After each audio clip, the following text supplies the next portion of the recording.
Alex Hormozi taught me how to own my niche. And this one insight made me and my clients multiple 5 figures per month. This is an in-depth video. This is a saucy one, I'll be honest with you. This is a masterclass on exactly why you should be niching down, hyper-niching specifically, especially if you don't have that large of an audience, and exactly how to. We're gonna dive straight in. None of this fluffy stuff. My name's Isaac, by the way. We're gonna start off by watching a 1-minute clip from Alex himself, breaking down exactly why, and then we're gonna go straight into exactly how you should execute an extremely good, highly profitable niche. I think you don't lose by niching down and being very clear about who you serve. I do think long term, being wider, like Facebook started with college kids, and then eventually you do spread out, but they still started with college kids. And so I think most people get a little bit ahead of themselves. And also there's just the big obvious, which is like, I'm just going to be really frank with you guys. Like most of you who are trying to teach business, for example, you're not going to compete with me. And I'm not saying that as a self-aggrandizing comment. I'm saying it as just like a reality. Like you haven't necessarily done the same amount. And so you're not going to have the same level of credibility, but like you can beat me at registered dietitian insurance billing. Because I have no idea. And so for that avatar, that lady will beat me at providing value. And that's okay. You know what I mean? Like that's fine. And that's like fundamentally like you beat Rome not by trying to become Rome, but you start snipping away at the borders. Like that's how the barbarians beat Rome. They didn't beat them in an all-out attack up front. They nipped at their ankles and they keep chipping away at it. And that's how empires get destroyed, is one little bite at a time. And so you just want to be a little barbarian that just nips away at one bigger pie. Perfect. So if you see here, right? What he said is very, very insightful. You beat Rome. To conquer Rome, essentially, you must snip at the borders first. And so we're going to go into first the 3 key things, the 3 key reasons why niching down is so important. Number 1, being an expert. I watched a video from Jordan Belfort today. Jordan Belfort, exceptional sales guy, Wolf of Wall Street. If you don't know him, get to know him, right? And he was speaking about sales, and he was speaking about the 3 key things you need to be able to sell to someone so emphatically, so powerfully, and get across your message to them as quickly and easily as possible. Number 1, it was being sharp as a tack. Being seen as someone who's sharp, quick to the point. You only have 4 seconds to really make a first impression on someone, so you have to be sharp, intelligent, excellent. Number 2, it was some sort of enthusiasm, charisma. You can see how I'm speaking right now. You can see that the thing I'm speaking about is very, very important on the basis of how I'm portraying it to you, right? So some sort of charisma and enthusiasm. And number 3, it was being seen as an expert. Because the fact is this, when you're selling something to someone, you don't want to seem like some sleazy salesman. You want to be seen as an expert. And if you're seen as an expert, this will allow the person to sit back in their seat and let you take control of the situation, whether this is sales or marketing. How does this relate to niches? It's very, very simple, right? If we understand that if you're able to niche down, right? You niche down means you can be an expert in that one particular field. You can dominate that market much easier. You can see that Alex Hormozi said, if someone's an expert in some sort of really niche doctor's field, I won't be able to compete with them. But if you want to go fully business to business, just business knowledge, I will be able to compete with you. And so we know that being a niche or being niche down allows you to be more of an expert. This is key. Number 2, as we said, to conquer Rome, you must snip at their borders first. It's key. The fact is very simple. Earlier last year, I went to a Russell Brunson conference and there was a man called Nick James who spoke there. And he spoke about 4 phases of small business growth. You guys can see here, right? And it's funny, we say small business growth and he went all the way up to $10 million.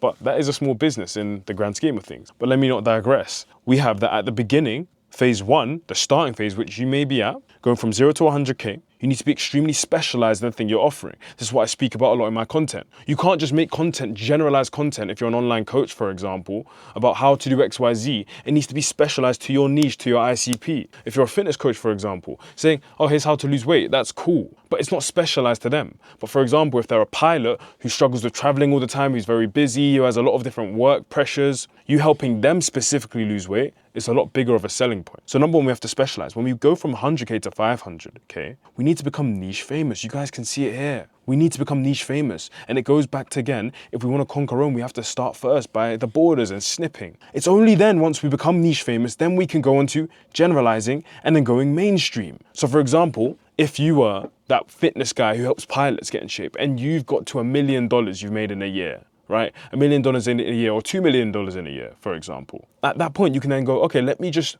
broaden my niche a bit and go busy professionals or 9-to-5ers or desk working people or traveling people. But you've broadened a bit, we've generalized a bit. And then of course we go mainstream where it's like you're helping everyone get in shape because you're just that guy, okay? So we again see, To conquer Rome, you must snip at the borders first. Now, the third thing, and I'm going to show you exactly how niching plays into someone's life, specifically one of my clients. Alex Cowling, great guy, okay? Incredible guy. Alex, me and him, he was actually my first ever client. We started working together, and when we started working together, he wasn't making much, maybe making like a couple $100s per month from workout plans. Despite having a massive audience, he had 150K followers. And this wasn't because Alex was not in great shape. You can clearly see, even when we first started, he was in incredible shape. You can clearly see he was knowledgeable. He was a street lifting world champion. He had all the credentials needed. He had the looks, he had the charisma, he knew how to speak. It's not that. He just simply wasn't niched. And he simply had picked the wrong people to target. He was selling calisthenics workout plans. And oftentimes, people who do calisthenics are young kids. Genuinely, because some of them say, oh, I don't have money to go to the gym, so let me go to a park and work out. Some of them just maybe don't have enough time, so they just, hit the gym, like maybe do some push-ups in their room, So he was just targeting the wrong people. So this version of Alex was targeting calisthenics guys, helping them with a calisthenics workout plan. Number one. But number two, of course, he wasn't charging high ticket. And that's another thing that I haven't even mentioned that niching down allows you to do. Niche, high ticket, okay? Again, we go back to this point. If you're a general doctor, you earn XYZ amount, let's say 100K a year. If you're brain optometrist, or I don't even know if that is, that probably doesn't. If you're a neurologist, or if you're something really specific, you've specialized in your field of being a doctor, you're gonna earn 200, 300, 400K a year. Why? Because you're a specialist. That's the power. And so here with Alex, we then niche down to helping corporate men. And what did that allow him to do? He stopped charging $15 per workout plan, which was netting him $200 to $300 per month, and started charging anywhere from 5 to 10K per month. And think about it logically. If you want to hit 30K in a month, how many 5 to 10K packages do you need to sell? Not that many. But if you want to hit 30K a month with workout programs, how many do you need to sell? You need to sell a lot. And this means you need to have a large audience. And a lot of you watching this video may have an audience, may have some traffic, but you probably don't have a large audience, right? And even if you do have a large audience, you still may not be making the money that you want to be making. So we now know why niching down is so important, okay? So first we need to understand, what specifically is a niche? A niche is a segment of a larger market, a segment, right, that can be defined by its own unique needs. And I really need you to highlight this word unique, because in my content, if you've watched this before, we speak about unique insights, unique mechanisms, and unique marketing angles. And I need you guys to understand these things. Before I go into what these are, what is the uniqueness? What is important about the uniqueness? It's not even important to actually be unique. It's about being perceived, perception as unique. Because I'll tell you this, especially if you're an online fitness coach, but this is the same for all online coaches, whether you're a crypto coach, trading coach, dating coach, sales coach, you name it. To be honest, for the most part, 99% of the time, you're selling the same thing as everyone else. Let's say hypothetically you're a sales coach. You're going to train the sales prospect up and you're going to place them in a role. If you're a crypto coach, you're going to teach them about crypto. Yeah, you might have the secret sauce, but everyone thinks they have the secret sauce, right? If you're a fitness coach, you're helping them get in shape. There's different mechanisms, but the fact is you're doing the same thing. So how do you stand out from the market? That's where niching down comes into play. And the fact is, if you're perceived to be different and you're perceived to have a different mechanism of getting in shape or getting from A to Z, and if you have unique insights that you're sharing to them, they're like, oh wow, I've never heard that before. That's interesting. And then you have a unique marketing angle, the way you present the mechanisms and the insights, you're in the game. Let's give some examples. Who do we have? We have Liver King. This guy was selling carnivore, which has been done before, but the way he sold it was like carnivore, warrior, masculine, go back to our old ages. That's how he sold it. We have Gregor Gallagher, who I'm going to actually speak about later in this video. And he spoke about Kino Body, his mechanism, intermittent fasting, a mixture between calisthenics and working out, like in terms of in the gym. He spoke about so many different like unique mechanisms, testosterone boosting, increasing that. And then he showed how in his marketing angles, he did very intricate VSLs, video sales letters, where he was driving in a car with a woman by his side in a mansion, etc. And we're going to get into this in a second, so I'm not going to go into it too much. But the fact is, the unique word is very important. A niche is essentially who you serve. Now we go into the question, what makes a great niche? A great niche includes a unique insight or a secret, as I mentioned before. We need to focus in our content in giving paradigm shifts to our audience, changing the way they think, making them see the entire industry, the entire environment as different. For example, Liver King allowed us to see the fitness space in a different way. There's some crypto guys who may have made you see crypto in a different way. There's so many of these different guys in different niches and industries that because of their uniqueness, they're like, oh, I never saw it like that. I didn't see it like that. I'm sure Alex Hormozi probably makes you see business in a different way, right? So Peter Thiel, Peter Thiel, you know how exceptional he is if you don't search him up. He often poses the question to entrepreneurs validating their business. What do you know to be true everyone else thinks is wrong? Again, I'm going to repeat it. What do you know to be true that everyone else thinks is wrong? If you're a fitness coach, does everyone think that to lose weight you need cardio and you need, to just do these random pieces of cardio, run on a treadmill? But do you actually think, no, I mean, to lose weight, the easiest way, you actually need to just prioritize focusing on a calorie deficit with a diet and then do resistance training. You don't actually need meaningless cardio. Is that something you know? Maybe your unique insight is something on the lines of sleep less, feel better. What? What does that mean? What do you mean by that? Maybe you're going to tell them that it's actually more about the quality of your sleep rather than the quantity, that you should be,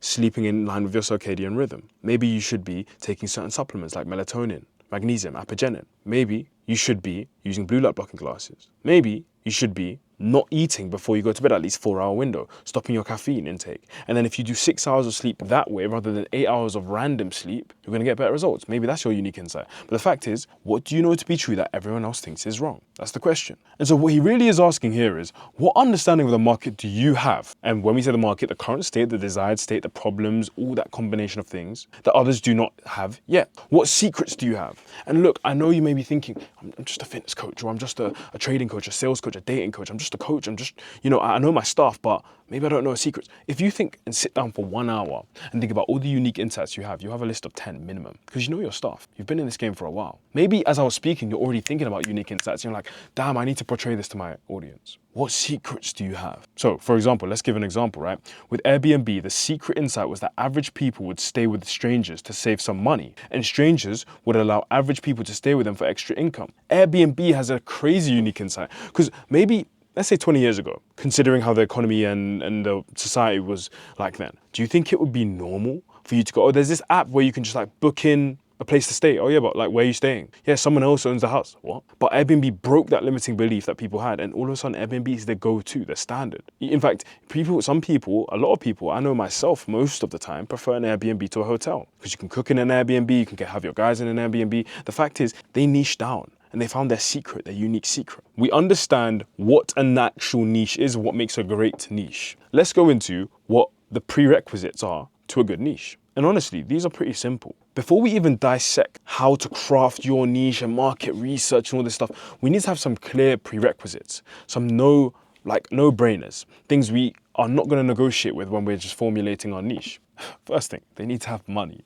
They need to have money. Again, if you watch any of my videos, you know I make this argument. Sell high ticket. You could sell low ticket if you have a large audience, or if you're selling something that can just be bought en masse. But the fact is, you're playing a harder game. You're playing a more difficult game. Hormozi says it in his video as well. If you niche down, you can just charge exponentially more. Because the fact is, if you're trying to get everyone in shape, you charge $50. If you're trying to get busy professionals in shape, you charge maybe 500, 1,000. If you're trying to get pilots in shape, you're a bit more niche down. If you charge pilots who are above 40, who are in the North America area, it's a lot more niche down and you can charge more. But why is this the case? It's because of the messaging. Look at this rule. Think about this logic. If you speak to everyone, you speak to nobody. Again, if you speak to everybody, you speak to nobody. If I go, people, it's like, who the hell is people?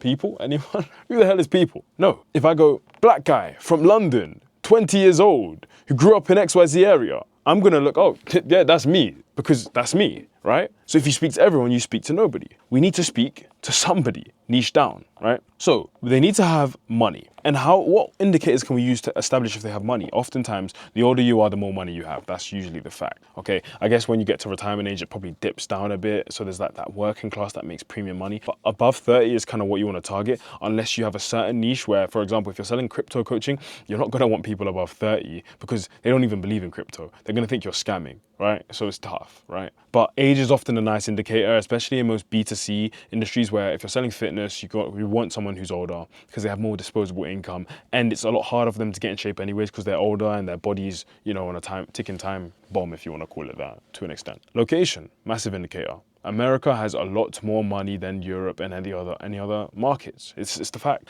I went to New York in December and I saw how it was. Money flows. Money flows over there.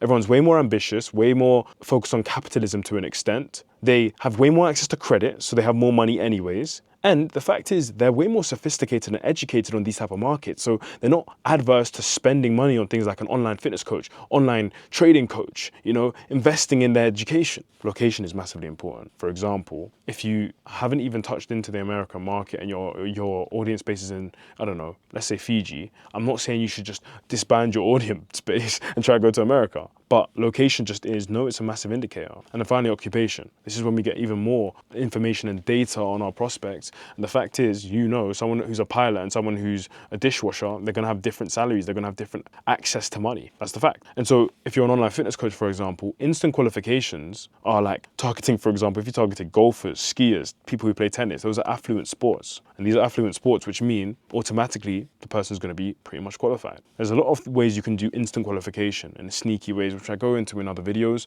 and I actually go into it in my free school community with an abundance of 50 plus modules and videos that will just give you insane levels of source and knowledge and insights as to how you can scale your coaching business in 2025. Like, it's probably the worst decision you can make just not joining it, because if you join it and you think it's rubbish, and you can leave. But if you don't join it, you don't even know what's inside. So, link in bio, okay? Now, who do we want to avoid? A broke ICP, people who have no money, no-brainer, and also hyper-sophisticated niches. Sophistication and education is important, but for example, if you're an online fitness coach, you don't want to coach bodybuilders, I'll be honest with you. Why? I've seen it with some of my clients. You try to coach bodybuilders, they're going to tell you how to coach them. They're going to be like, no, but like my old coach said this, or no, but this XYZ said this. And I always say this, and Iman Gadzhi says this as well. The fact is, you always have to just be one step ahead of your prospect. You always think you have to be like really far ahead, like here, and they have to be here. But the fact is, they can actually just be here. And you're just teaching them how to get to the next step rather than like the whole transformation. But that being said, sometimes if you're too close to your prospect, it's difficult. It's very difficult to get them results, to coach them, for them to listen to you, respect you, see you as an authority.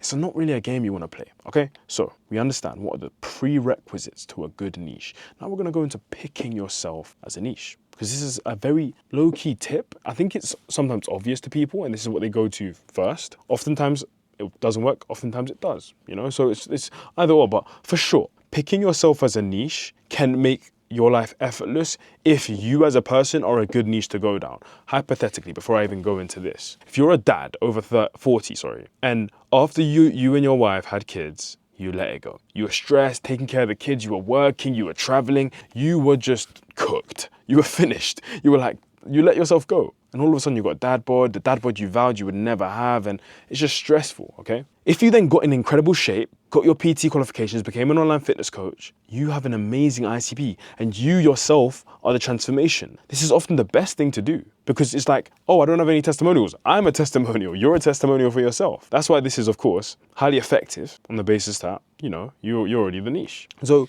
picking yourself as a niche is a great strategy when starting, since there are 0 degrees of separation between you and the prospect. You know where they came from. You know where they're about to be. You know the struggles they're going through. You can truly resonate.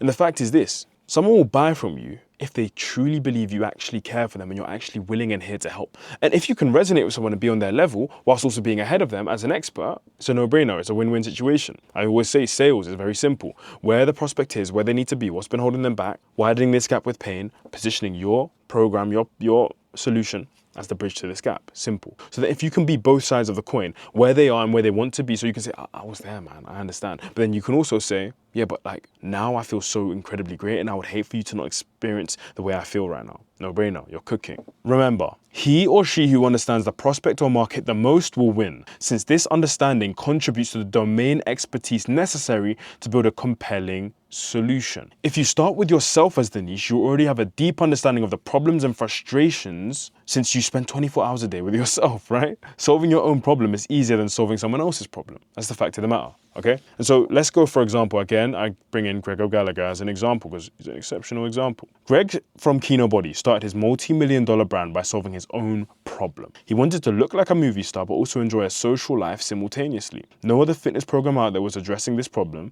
so Greg decided to solve it. Eventually, he solved the problem using intermittent fasting, reverse pyramid training, and macro counting. He then took his solution to market, and the resonance was extremely high. His market were people like him, guys trying to look like Hollywood movie stars while enjoying a social life. Within 12 months, Greg pocketed his first $1 million after tax at 24 years old. Too shabby. So the fact is, Greg used his own transformation as the niche, and he succeeded exponentially. The fact is though, if you're a young person, maybe you're like, 18, I don't know, let's say hypothetically you're 25 and you got in shape, but it wasn't due to mechanisms that allowed you to get in shape while also being busy, and you like spent 2 hours a day lifting weights in the gym, you're probably not going to sell that as your unique mechanism, because someone who's 40 doesn't have 2 hours a day to work. But if you're someone like Greg, who was young, he was still young, 24, but he did it in a mechanism where he could earn money at the same time as getting in shape, that's a beautiful selling point. So you can see here, got an incredible shape, of course, and now has like 1.5 million followers, probably a net worth of over $50 million.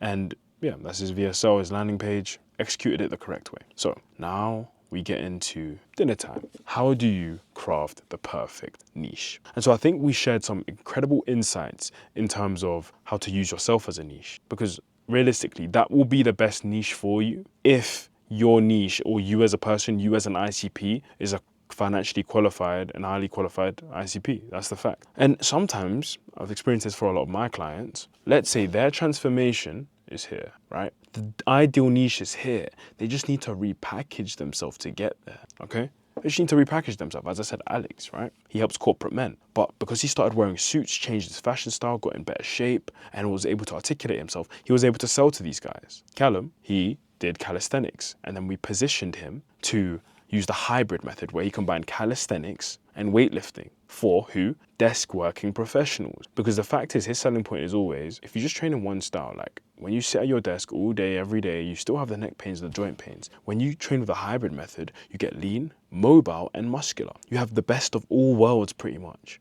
And the fact is, he's worked a desk job before, so he can resonate with desk working individuals. And this allowed both of them to scale to 30 to 50K per month. So how do we actually own and craft the perfect niche? We start off with market research, and market research is something people like to overcomplicate. Put out this poll, this form, do like a 20 poll questionnaire and XYZ thing. But the fact is, you just need data. And the data you need, and the most effective data, is speaking to your current clients. Speaking to your current clients will give you the most clear insights possible. Okay, because of the fact that they're people you're solving their problems on a day-to-day basis. You can get the real reasons they bought into you in the first place, the reasons they may have not bought into you. Like, you can speak to these people directly one-to-one and get all these insights from them. And if you join the free school, I'll give you a market research script so you know exactly what the questions you need are in terms of asking them. We also have asking your audience, and I think asking your audience comes in the form of course, you can do forms, polls, IG stories, whatever, but the best way always is a call. And in fact, the best way is a sales call. What you could do is, which is exceptional, is you finish a sales call and the person doesn't close. You can ask them, genuinely, I'm trying to do market research into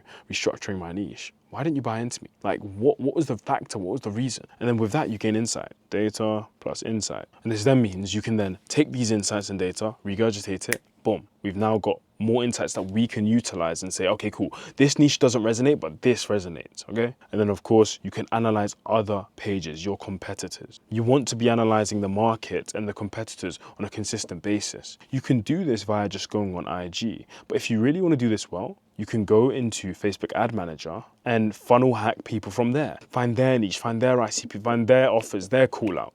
I've gone so far, I remember helping one of my clients, right? Gone so far as to jumping on 2 sales calls from 2 different coaches, so like I could fully understand their offer. Where I'd sit on the sales call as if I'm a prospect, truly funnel hack them, and understand exactly what they're selling, exactly how they're selling it, what they're doing well, what they're not doing well. And it's very good to be on the other flip side of the coin, because if you see how people sell to you and then you're like, I'm not doing that, or I am doing that, or that seems sleazy, or that's good, that's bad, or this doesn't really resonate with me. If I watched your content, I wouldn't resonate with your offer. Analyze this deeply, funnel hack, okay? And then of course, on the actual practical side of how we need to define our niche, we start with who our niche is, their age, location, hobby, relationship status, job, where they hang out. Now, these first things are key pieces of info that we're going to use to make this decision on our niche. And it's funny, I've got deep. It's not just age, location, job. It's like their hobbies. As I said, golf, skiing, these type of things show an affluent individual. Their relationship status. Are you targeting married men, single men, married women? You know, who are you targeting? Right? And the thing is, I find so interesting as well, especially for online fitness coaches. But oftentimes in sales calls, you never mention someone's like dating status. You never ask them about their wife, their kids. A lot of people don't do it, and I find it so strange because that is one of the strongest selling points. A lot of people are getting in shape to save their marriage, getting in shape to be more attractive to women and get more good women. Some women don't feel loved, so they want to be more attractive so they can feel loved. There's so many different angles. So relationship status is so important because it's one of the key drivers as human beings. And then of course, once we establish this actual practical, logical info, we want to understand the emotional bias, the emotional buying reasons, essentially. Their desired state. And before their desired state, their current state. So we go current state, desired state, and then what are the problems that they're facing? So their desired state, what are the metrics they actually want to achieve, their outcomes, the emotions pertaining to the desired outcome. How would it make them feel if they actually got to where they wanted to get to, you know? And with the problems, physical blockages, mental blockages, emotions, failures, implications of the problems, all these things. With the current state, where exactly are they on a logical basis and an emotional basis? How much do they eat? How much do they sleep? How are their energy level? And then on an emotional level, how do they feel when they look in the mirror? Or how do they feel when they look at their bank account? Let's say you had a make money online offer. If you're a marriage coach, how do they feel when they think about how their marriage used to be and how it is now? Because one thing I always say, and you'll see this in the sales masterclass, that's actually linked down below, people buy on emotion and justify with logic. So that is exactly how you own your niche. This is what Alex Hormozi taught me to own my niche. I really hope you gain some value from this, gain some insights from this, gain some source, stuff that you can actually apply. Because now this is the beginning step of actually having a good high ticket offer. But I need you to remember, even if you're making 10, 20, 30, 40, 50, even 100K a month already, you can always reevaluate your niche. We've made so many pivots with some of my clients. Start from step 1 to step 2, pivoting to get that perfect ICP. And even then we're gonna pivot. For example, it's like if you are a 25-year-old fitness coach, when you're 30, are you gonna be still targeting the same people? Probably not. You might be a dad by then, so now you can start targeting dads. It's ever changing. Things are always moving, nothing is ever stagnant. Hope you enjoyed the video, guys. Link in bio for the free school. And again, I always say, if you wanna expedite the process and just get past all the try and like consume free knowledge, and you just wanna take action, just book in a call. It's not that hard. That being said, I really love you guys. I hope you have an amazing day. I hope you take care of yourself and just keep killing it. Like, keep pushing it. I believe in you. Yeah, we'll speak soon. Jesus loves you. God made, God paid. Have a great day.